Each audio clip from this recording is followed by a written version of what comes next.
the distance formula and the midpoint formula. Both of those formulas are there for you at the top of the page. So the distance formula is the first one. D stands for distance. And this formula is actually based on Pythagoras' theorem, believe it or not. If you subtract the x values, that's like finding the bottom part of your triangle for Pythagoras' theorem. So that's that squared.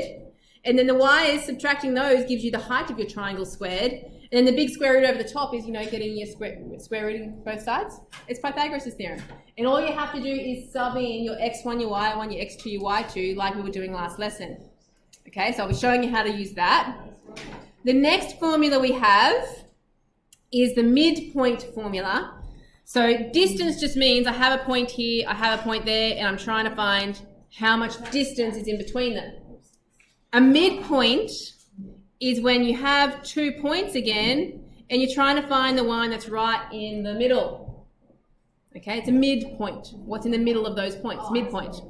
Okay, so again, your answer will be a point because you're trying to find the coordinates of that point that is in the middle. You will have an x point, an x value, which is found by averaging your x's. You add your x1 and your x2, and your x, start again. You will add your x1 with your x2 and divide by 2 to average them. And then you do the same thing for your y's. You average those, y1 plus y2 over 2 to find your y value. And that's all there is to it. That's your midpoint formula. Yes, Lily? So if you have 3 points, then would you add all the x's over 3? No. You'll only ever have 2 points. You'll only have 2. It doesn't work for 3. All right. Examples. Let's do this. Find the distance and the midpoint between 3, 5, and minus 6, 10. So I'm going to label those points to start with. x1, y1, x2, y2. All right, then we can write down the distance formula first. So it's copying that from the top of the page. That's D equals big square root sign, x2 take away x1 squared plus y2 take away y1 squared. Okay, that's just copying the formula down. And now I'm going to substitute in the points like I've labeled them. So the x2 was minus 6, take away x1, which was 3, close bracket, squared. Plus, we go to the second bracket. y2 is 10, take away y1, which is 5, close bracket, squared. Now, there's different ways that you can be asked to leave the answer. Sometimes you could be asked for the exact answer, and sometimes you could be asked for the decimal answer to this. Either way, the best idea to start with is to get your calculator and just type in the stuff underneath the square root sign, but not the square root sign itself. So, for example, I'm going to type in here bracket minus 6 minus 3, close bracket, squared, plus next bracket, 10, take away 5, bracket, squared, and that equals 106. So square root of 106. Santhi. So that would be an exact solution, and since we are very good at surds now, we would always check if we were asked to give the exact solution, if we could simplify that surd, but we can't. So that's the exact version.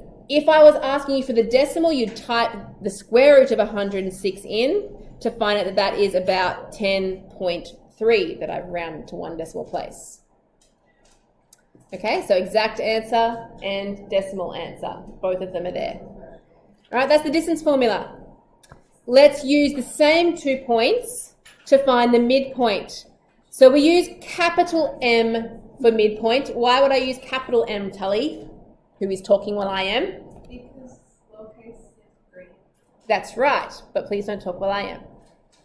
So little m is already taken, so it's always capital M for midpoint. Write the formula down. x1 plus x2 over 2, comma, y1 plus y2 over 2. I've already labelled my points, So we use the same ones again, sub them in. x1 is 3 plus x2 is minus 6. Now plus minus, Charlie, not now.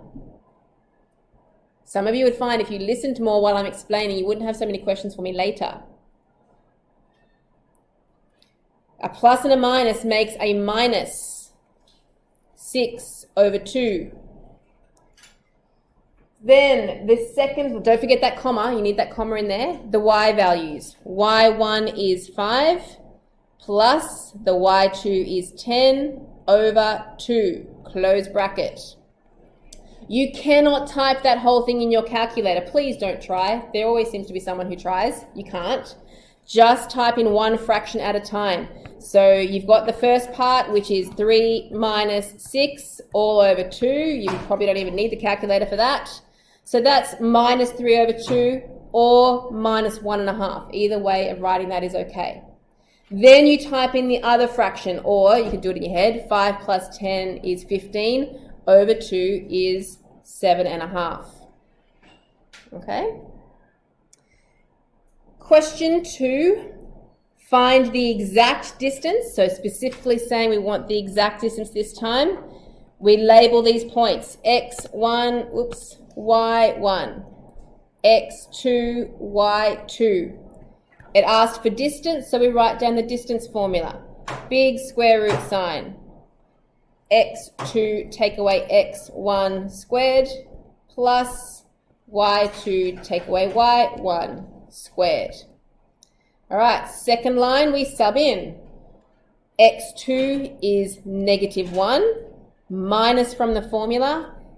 x1 is 2, close bracket squared, plus, open bracket, y2 is 6 minus y1, which is 4, close bracket squared. Like I did last time, I just need to work out the stuff underneath the square root sign. So ignore the square root for a minute and just, you can do all of it in your head if you want to. You don't have to use your calculator, but a lot of people like to, so that's why I'm going to do that up here for you. So -1 minus 2 squared plus, open next bracket, 6 minus 4, close bracket squared, and that is equal to the square root of 13. Okay, don't go any further than that. We were asked for the exact answer, so we're finished. Next page. All right, question 3, still about distance. It says, find A if the distance between A3 and 5 minus 2 is the square root of 34. So in this question, I'm giving you the distance, and we have to go backwards to find one of our coordinates, which is A. So we have to work backwards through our formula. Let's start by labeling everything. This is going to be my x1, y1, x2, y2, and the square root of 34 is my distance. It's the d. So I'm going to write the formula down. D equals, big square root sign, x2 take away x1, close bracket squared, plus y2 take away y1, close bracket squared. And after you've written this quite a few times, you will have that formula imprinted in your memory, hopefully. So the d is square root of 34. On the right-hand side, x2 is 5. Take away x1, which is a, close bracket squared, plus y2 is -2 minus y1, which is 3, close bracket squared. Now, if you have a square root sign on both sides of your equation, just one square root sign on the left and one square root sign on the right, you could square both sides, which would get rid of the square root sign. Let's do that. So that's going to be 34 equals 5 minus a bracket squared. While we're at it, let's simplify that second bracket. -2 minus 3 is -5 squared. Now the goal is that I'm trying to find out what a is equal to. So let's keep trying to move things away from it. I'm going to leave it factorized a little bit longer. -5 squared is 25.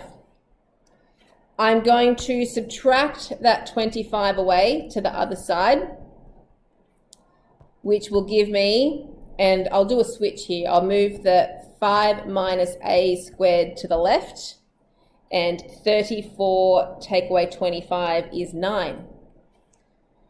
Now, I have a minus 5 squared. The opposite of squaring something is to square root it. You could expand it and hope that you could collect up and factorize it all up again. We haven't done that yet though, but you might have remembered that from last year. But the easier version is just to try and square root to get rid of that squared. So that would be 5 minus a equals, the square root of 9 is 3. But when you square root something, this is not Pythagoras' theorem where things always have to be positive. It could have been a positive or it could have been a negative. Yeah, because negative 3 squared also gives me a positive 9, doesn't it? So it has to be both of those options. So I want to get the a by itself. I'm almost there. I could add the a across to the other side because it's negative at the moment. Don't really want my a to be negative. So let's cancel that off. And that would be 5 equals plus or minus 3 plus the a. And then to get the a by itself, the opposite of a plus or minus is still a plus or a minus, because it's just the plus becomes the minus and the minus becomes the plus. Does that make sense? Minus 5 and then divide. And then divide, and then it's still also a plus minus, as long as you know that's still a plus minus, yes. Okay. Yep, both ways work. So that will be a plus or a 5 plus or minus a 3. Moving that across the other side. Now that is two separate solutions. You have 5 plus 3, which is equal to 8. And the second one is 5 minus 3, which is equal to 2.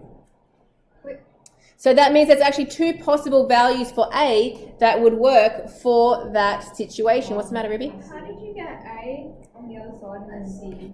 So I was wanting to move the plus or minus 3 across to the other side, but doing the opposite of a plus or minus is still a plus or a minus, because the plus turns to a minus and the minus turns to a plus, so it's still a plus minus.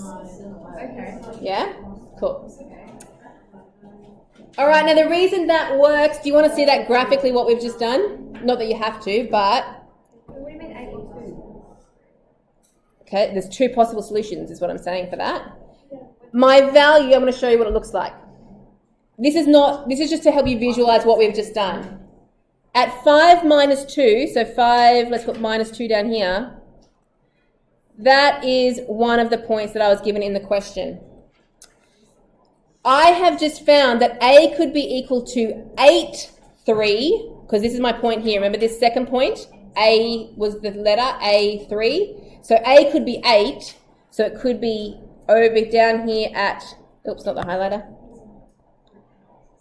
It could be at 8 and then up to 3. So it could be that value there. And that distance would be the square root of 34.